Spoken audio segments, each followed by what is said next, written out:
This is Digital Anarchist. Hey everyone, thanks for joining us on another TechStrong TV segment. My guest this segment is Ravi Duddukuru. Ravi is CPO, and I just drew a blank on the company name. I'm going to ask Ravi to tell it. Ravi, welcome to TechStrong TV. I was concentrating on getting your name right, and I forgot the company name. I apologize. That's all right, Adam. Why don't you tell them the company? So the company name, I'm Chief Product Officer at DevFactory, which is a software development company. And the product portfolio is DevGraph. And DevGraph is a suite of software development tools. Excellent. So let's start with the company DevFactory. Give us a little, we've never interviewed anyone from DevFactory, certainly have not interviewed you before. Let's talk about, what is DevFactory, where you're based, how long you're in business, what are the kind of things you do? DevFactory is a private equity owned company by Triology Group. What we do is acquire B2B SaaS companies, software as a service companies. And we've acquired so far 100 plus companies across the portfolio. Wow. And DevFactory's role is to develop the software, maintain it, and scale it. Because as you acquire 100 and as you plan to acquire more, it's all about scale. And DevFactory's role is to build the tools and processes to scale all these products and more that we're planning to acquire.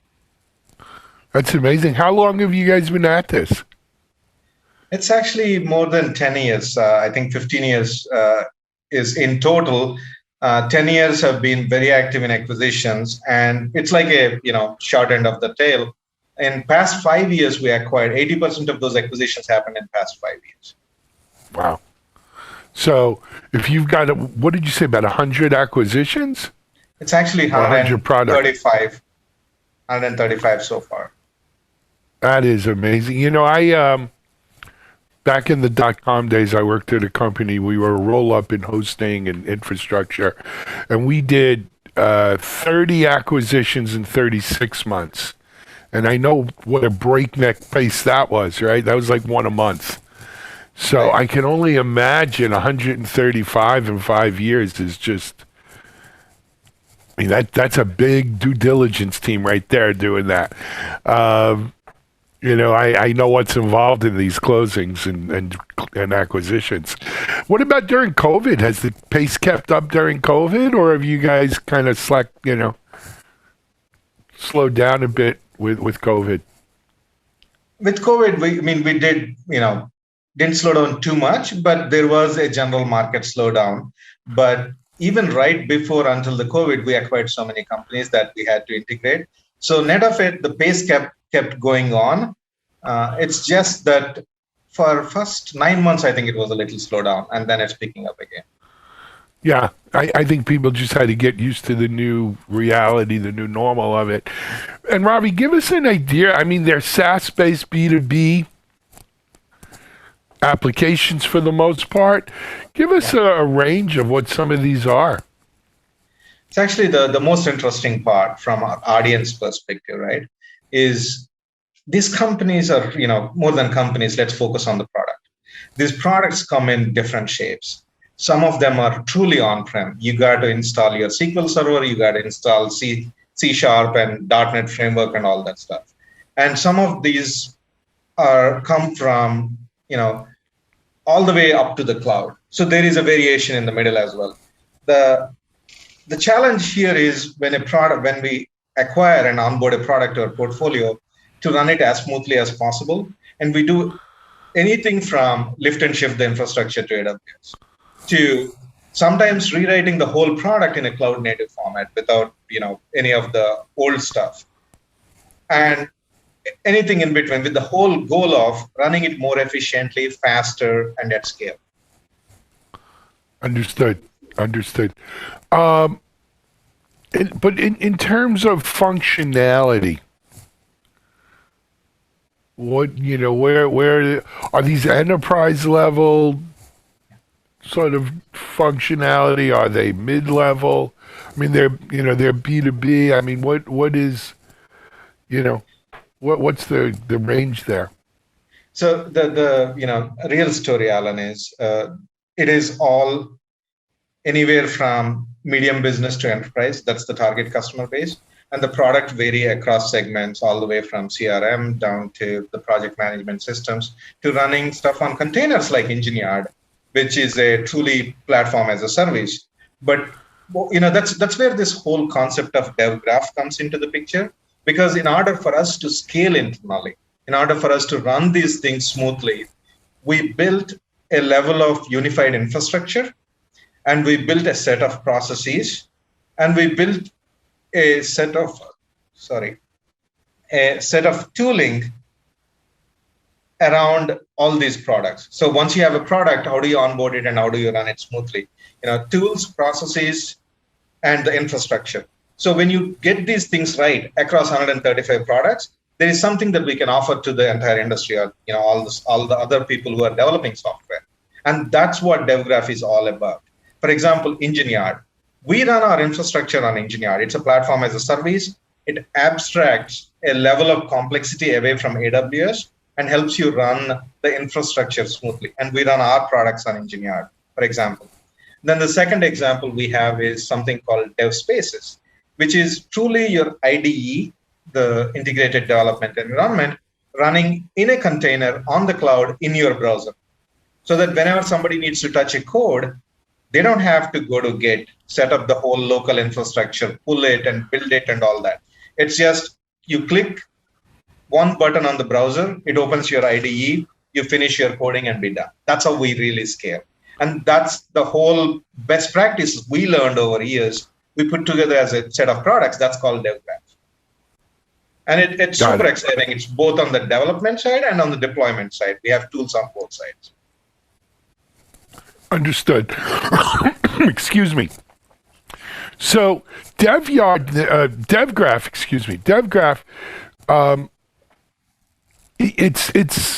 it's the framework. Is that fair to say? It's a framework that Dev Factory themselves are using to help scale 135 different applications eventually, right?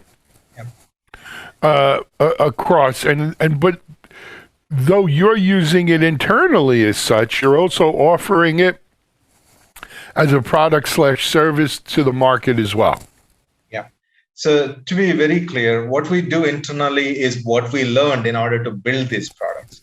What we're offering as a DevGraph is a set of products, very specific products that span across the entire software development lifecycle, from inception, product management, all the way to deploying it in the cloud.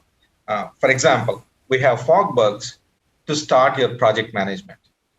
And then you have DevSpaces to run your code, to do the development in the browser. And then you have Engineered to deploy your application either on EC2 instances or on containers without any DevOps. It's fairly smooth and simple to do. And once you deploy it, for example, we have databases.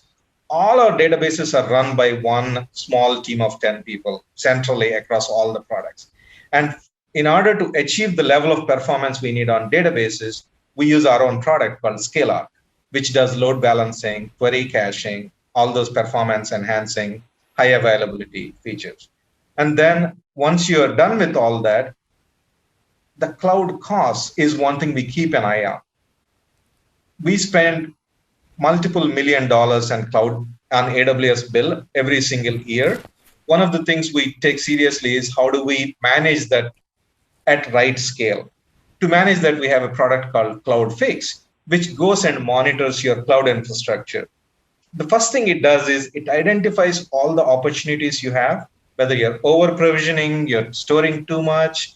It identifies those opportunities and say, hey, do you need to keep this? Or is there any way you can right size this? And then once you click a button, it just goes and automatically right sizes the whole infrastructure. So I hope I gave you that sense of how do we start from planning a product or a project to developing it in the browser and IDE, to deploying it and to managing it at scale. So the whole suite of products is DevGraph. Got it. So there's really, I mean, and the thing about it is it's battle tested from your own proving ground, right? This is what you guys have actually, you talk about drinking your own champagne or eating your own dog food. This is the actual products that you've built based upon your experience. So it's a great thing. How is the suite offered in terms of a service? Is it per application you're using it for, or is it just one size fits all? How would you sell such a thing? We realize that not everybody just wants to wake up and solve all the problems. So customers are free to pick and choose. If they want to improve the database performance, they can. And if they want to do only the cloud cost optimization with CloudFix, they can. Or if they want us to help them with the entire suite of products, and entire suite of products really means you're touching an entire organization from development to QA to planning and deployment, the whole thing. And if somebody wants help with that, we do the whole thing for them with the whole set of products. And by the way, going back to Alan, the breaking thing, we actually broke our product so many times. Before we released this cloud cost optimization, we scanned 45,000 AWS accounts before we even released it to the world. And similarly, on Scalar, we ran 10,000 simultaneous connections to the database before we released Scalar to the rest of the world. And 10,000 simultaneous connections is a lot. You can run a lot of stuff on 10,000 simultaneous connections. I understand. But you know what else I've learned? I've been in technology 30 years, Ravi. The best way to learn is breaking, right? As a matter of fact, I spent 20 years in security. And I will tell you that today it's a little different. People go to school to become cybersecurity people. When I was doing security, no, they didn't have school for security, right? Most people who were into security because they like to break things and then try to put it back together better, right? And so I think that's how you learn best. Sometimes it's the most painful lessons, but you learn best.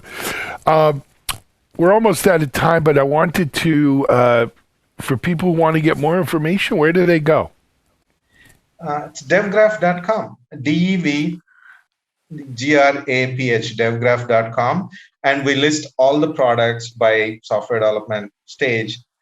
And you can learn about each individual product and then go from there. Absolutely. And what about DevFactory? Is it devfactory.com? Yes, DevFactory is devfactory.com, but DevFactory is the company. DevGraph is just is the product. Yep. I got it. Just want to see, sometimes people like to get the company background or whatever. Hey, Ravi, thanks for coming on and explaining this to us and enlightening us about what's happening with DevGraph.